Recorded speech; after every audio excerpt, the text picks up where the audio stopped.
कंपनियों ने महीने के पहले दिन ही रसोई गैस के दाम में बढ़ोतरी कर दी। बिना सब्सिडी वाले घरेलू एलपीजी सिलेंडर के दाम में 25 रुपए और 19 किलोग्राम कमर्शियल गैस सिलेंडर के दाम में 75 रुपए का इजाफा कर दिया है। बंगाल सीएम ममता बनर्जी के भतीजे अभिषेक बनर्जी की पत्नी रुजिरा बनर्जी आज ईडी के समक्ष पेश नहीं होगी। ईडी ने कोयला तस्करी से जुड़े मामले में रुजिरा को सम्मन भेजा था। रुजिरा ने ईडी को भेजे संदेश में कहा कि कोरोना काल में अपने बच्चों के साथ अकेले उनका दिल्ली आना सेफ नहीं है। यूपी के गाजियाबाद में शिव शक्ति धाम के पुजारी यति नरसिंहानंद मुश्किल में घिरते नजर आ रहे हैं। नरसिंहानंद का एक वीडियो वायरल हो रहा है जिसमें वो महिलाओं पर अभद्र टिप्पणी करते हुए नजर आ रहे हैं। तालिबान एक तरफ दुनिया के सामने शांति से अफगानिस्तान में सरकार बनाने और उसके संचालन का दावा कर रहा है, लेकिन दूसरी ओर लगातार तालिबान के लड़ाकों द्वारा पंजशीर इलाके में घुसपैठ की कोशिश की जा रही है। तालिबान के साथ भारत की पहली बार औपचारिक बातचीत हुई। दोहा में भारतीय राजदूत से तालिबानी नेता शेर मोहम्मद मिले। तालिबान की ओर से भारतीय राजदूत से मिलने की अपील की गई। बैठक में अफगानिस्तान में फंसे भारतीयों को लेकर चर्चा हुई। आतंकी गतिविधियों के लिए अफगानी जमीन के इस्तेमाल पर भारत ने चिंता जताई।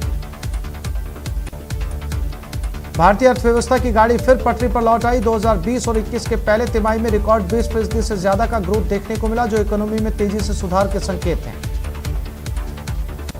आज पंचायती राज चुनाव के तीसरे और अंतिम चरण की वोटिंग जारी है। 6 जिलों की 25 पंचायत समितियों के लिए चुनाव हो रहा है। पंचायती राज चुनाव का तीसरा चरण, वोटिंग जारी। पाली के सांसद पीपी चौधरी ने मतदान किया। उन्होंने अपने पैतृक गांव भावी के मतदान केंद्र पर वोट डाला। इस दौरान उन्होंने उम्मीद जताई कि पंचायत राज के चुनाव में बीजेपी भारी बहुमत से जीतेगी और ग्रामीण विकास का सपना साकार करेगी। उन्होंने लोगों से बीजेपी को जिताने की अपील की। दौसा समेत प्रदेश के 6 जिलों में पंचायत चुनाव के तहत तीसरे चरण का मतदान जारी है। लोकतंत्र के इस उत्सव में एक तस्वीर दौसा के बिशनपुरा मतदान केंद्र से सामने आई, जहां 115 साल के मतदाता ने मताधिकार का प्रयोग किया। तीसरे चरण के तहत जिले के 4 पंचायत समिति क्षेत्रों में मतदान की प्रक्रिया शुरू हो गई। जिले के केलाई मतदान केंद्र पर बूथ संख्या 64 पर ईवीएम खराब होने के चलते करीब 1.5 घंटे तक मतदान के लिए वोटर्स इंतजार करते नजर आए। प्रदेश में आज से फिर से स्कूल कॉलेज खुल गए हैं। आज से 9वीं से 12वीं की क्लास शुरू हो गई। साथ ही कॉलेज भी ओपन हो गए। पढ़ाई के साथ साथ कोविड प्रोटोकॉल का भी ध्यान रखा जा रहा है। अलवर जिले में कोरोना काल में बंद हुए स्कूल आज से राज्य सरकार की नई गाइडलाइन के अनुसार खोल दिए गए। आज सुबह स्कूलों में विद्यार्थियों का तिलक लगाकर और लड्डू खिलाकर स्वागत किया गया।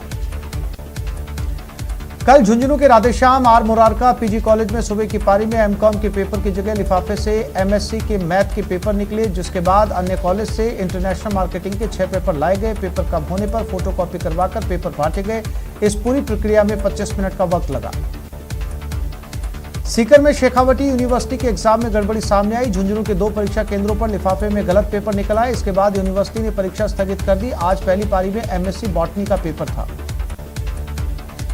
चित्तौड़गढ़ श्री कृष्ण जन्माष्टमी के अवसर पर देश भर में विभिन्न आयोजन हुए। इन्हीं आयोजनों के बीच श्री सांवलिया सेठ मंदिर में हुए हुड़दंग और झपट्टाबाजी की तस्वीर सोशल मीडिया पर वायरल हुई।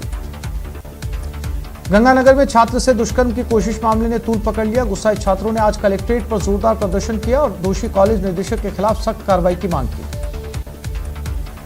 बारा शहर के अस्पताल रोड पर बीती रात 3 बदमाशों ने घर लौट रहे दवा व्यापारी को निशाना बनाया। इस व्यापारी से हमला कर 1.25 लाख रुपए से भरा बैग लूट लिया था। सूचना पर कोतवाली पुलिस भी मौके पर पहुंची। पुलिस ने नाकेबंदी करवाकर आरोपियों की तलाश शुरू कर दी। नागौर जिले में ट्रेलर और स्कॉर्पियो में भीषण टक्कर हो गई। इस हादसे में स्कॉर्पियो में सवार 2 लोगों की मौत हो गई। बारा के केलवाड़ा थाना इलाके में बिजली का तार गरीब परिवार पर कहर बनकर टूटा। बीते रात घर के बाहर खेल रहे 3 भाई बहनों पर 11 केवी हाई टेंशन बिजली का तार गिर गया। इस हादसे में 6 साल की बिंदिया और 4 साल के मनोज की मौके पर ही मौत हो गई। वहीं देवेंद्र घायल हो गया। सीकर में कोरोना वैक्सीन को लेकर आज एक बार फिर नया रिकॉर्ड बनेगा। जिले में आज 1.25 लाख लोगों को कोरोना के टीके लगाए जा रहे हैं। इसके लिए सीकर जिले में 300 सेंटर बनाए गए। उदयपुर में सड़क पर एक मगरमच्छ के घूमने का वीडियो वायरल हो रहा है। बताया जा रहा है कि वीडियो मदार इलाके का है। राहगीरों ने गाड़ी में बैठकर इस वीडियो को शूट किया। उदयपुर में मंगलवार से ग्रामीण क्षेत्रों में भारी बारिश का दौर जारी है। बीती रात ग्रामीण क्षेत्रों में अच्छी बरसात हुई, जिसके चलते कई जगह नदियों में बहाव देखा गया। जिले के सराड़ा और चावंड क्षेत्र में भी तेज बरसात हुई और इस बरसात से लालपुरिया एनीकट ओवरफ्लो हो गया, जिससे लोगों के चेहरे पर खुशी नजर आई। जयपुर समेत कई जिलों में आज काले बदला जमकर बरसे, लोगों को गर्मी से राहत मिली, लेकिन जल जमाव से बदहाल ड्रेनेज सिस्टम की पोल खुल गई। मंगलवार को दिल्ली में 84.1 मिलीमीटर बारिश रिकॉर्ड की गई। वर्ष 2010 के बाद से सबसे कम तापमान रहा। वहीं कई इलाकों में सड़कों पर पानी भर गया, जिससे वाहनों को निकालने में जद्दोजहद करनी पड़ी।